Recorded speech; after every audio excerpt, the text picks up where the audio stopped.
Once a giant, always a giant. For me, it's only a giant. What's going on YouTube, D546? The Giants have once again gone on prime time. I'm not surprised in the slightest. Not surprised in the slightest of what's going on as the Giants are padding the stats here at the end, trying to make a comeback from down 10 points. 1 minute, 24 seconds left in the game as Daniel Jones is going to spike it. But the game's over. The game's over, folks. The story of this game is an amazing defensive performance from the Giants. Joe Burrow and Jamar Chase and all those guys have been on fire for the last couple of weeks. They have been unstoppable, and the Giants defense came out there and sacked Joe Burrow 4 times, pressured him a bunch more times. They made 2 mistakes the entire game, 2 mistakes. The almost 50-yard run by Joe Burrow that he scored a touchdown with, and him break and contain and throwing an amazing dime on I think third down here at the end of the game. That's literally the only mistakes they made. Literally the only mistakes they made. And then of course, Chase Brown fumbles, they don't get the ball back. I don't know how Pinnock doesn't grab that ball. And then he runs it in. But at that point, the game is already over pretty much. At that point, they can literally sit on the ball and just run the clock out. So the game was over there. But I would just look at that. Those 2 big plays from Joe Burrow is what won the game. And my problem is that should not have been enough to win this game. Because when you look at this game, the Giants had 34 minutes of time possession. The game's still going, and so they'll probably have like 35. They'll probably have a lot if Slayton catches this third down pass. But they had literally 30. They had almost 10 more minutes of time possession in the Bengals when the game mattered. They sacked the Bengals 4 times again. They hit them a bunch. They got 20 plus first downs. The Bengals got 13. 119 rushing yards, and the Bengals had 2 big rushing plays. Other than that, they were shut down. We didn't get enough from the offense. We had a couple missed throws from DJ. We had a couple things that just didn't work out. And the Giants are going to try to kick a field goal and then go onside kick as Greg Joseph is lining up. Maybe this will be the greatest comeback in Giants history here, as Greg Joseph is lining up to miss another field goal.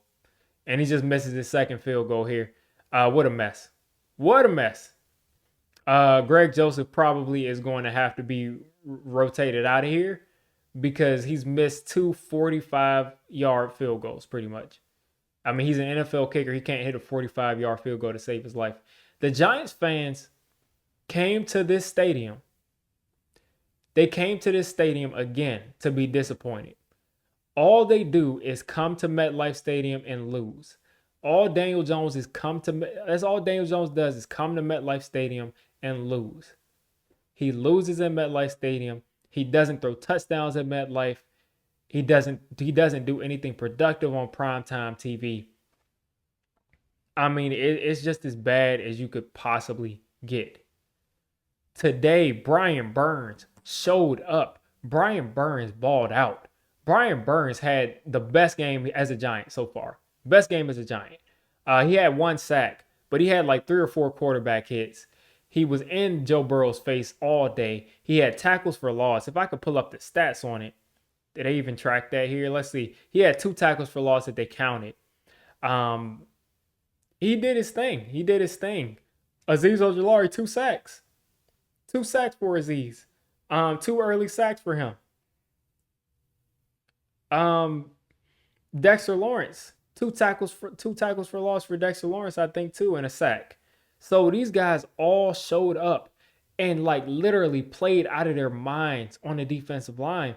They literally made two issues of not keeping contained 2 times, and that's what lost them the game. And the big problem in this situation is that should have been enough to win the game. I usually have some things to say about Brian Daboll, but I wouldn't even say that Brian Daboll called a bad game today. I think Brian Daboll did an amazing job today because Brian Daboll has to get the credit for the defense along with Shane Bowen, but he has to get credit for that plan. And also, look at how many times we drew up good plays to convert on fourth down. Look how many times we drew up good plays to convert on third down. We had 20 plus first downs. We continued to drive down the field. Our kicker missed 2 field goals. Our quarterback threw a red zone interception. I mean, that's at the very least 9 points we left on the board. 9 points we left on the board. And I'm sure some people are going to be talking about, like, listen, when the Giants are losing like this, I'm not even thinking about updating the scoreboard because the game is over. The score was 17-7, folks. It is what it is there. But what a way to lose. What a way to lose. To do as well as we did on defense, to play as well as they played, and for this defense to look as good as they look, and this team have only won 2 games this season, is a travesty. We need Malik Neighbors back in the worst way, and I think probably this is the game that if Malik Neighbors plays, we probably win this game because it doesn't look like Darius Slayton was ready to go back-to-back weeks as the number 1 receiver who's getting targeted a bunch. He couldn't get open as much, of course, as a Malik Neighbors would have. And then even then, Daboll still called a good enough game to go out and win. And again, your quarterback couldn't execute in the red zone. Your kicker missed 2 field goals. It was nothing good about this offensive performance. And I'm not putting that on the coach for one of the first times. It's not. I don't think he called a bad game at all. I think he did everything he could have possibly done. I think, again, that defense was amazing today. Holding this offense that couldn't, like, they could stumble and score 28 points. I mean, what can you expect? What do you expect? So it is what it is there. The Giants are falling to 2-4. A winnable game against the Eagles. I can't believe I'm saying that. A winnable game. The way the Eagles have been playing, this is a winnable game.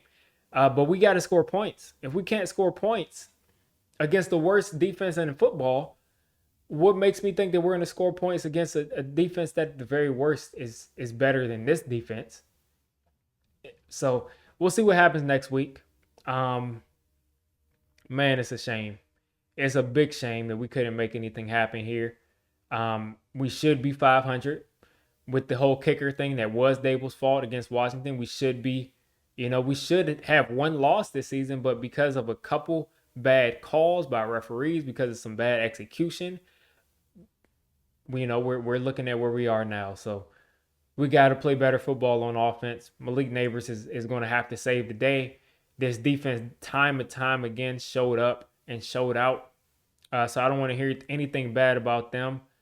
But disappointing loss, especially with that fumble at the end where Pinnock, if he just grabs the ball, we could very well be talking about a closeout win of Daniel Jones putting together a game-winning touchdown drive. But you never know. You never know. Last couple thoughts. Tyrone Tracy is a dog. I think he's going to be a guy for us. I'm not sure if he's going to be your guy that gets a lot of carries as far as like 18 to 20 every game, because I still see some issues with him, running in contact and not being able to move guys as much as I want him to. But he's going to be a guy for us. He's going to make a lot of plays for us. And I'm happy we got him. You guys have a great rest of your night. Have a great week. If you have tomorrow off, lucky you.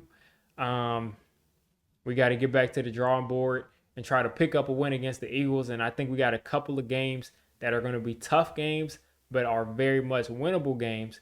And we could be looking at ourselves, in the next 4 games at 5 or 6 wins and 4 losses. So we'll see. I'm going to go ahead and get out of here.